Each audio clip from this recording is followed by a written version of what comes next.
আমাদের মাঝে এলাকার তাই আপনারা একটু ধৈর্য ধরে অপেক্ষা করুন।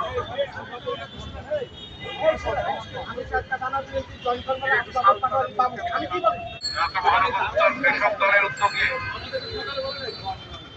ক্রয় মূল্যের সবজি বিক্রয় কার্যক্রম জনজীবন পৃষ্ঠ জনজীবনের স্বস্তি ফেরাতে বাংলাদেশ জাতীয়তাবাদী কৃষক দল ঢাকা মহানগর উত্তর উদ্যোগ নিয়েছে ক্রয় মূল্যের সবজি বিক্রয়।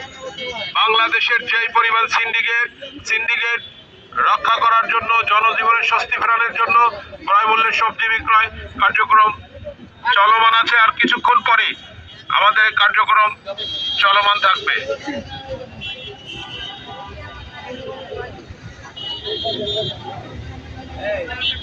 সম্মানিত উপস্থিতি, আর কিছুক্ষণ মধ্যে আমাদের ক্রয় মূল্যের সবজি বিক্রয় শুরু হবে, তাই আপনারা ধৈর্য ধরে একটু অপেক্ষা করুন। সম্মানিত উপস্থিতি, ইতিমধ্যে আমাদের মধ্যে উপস্থিত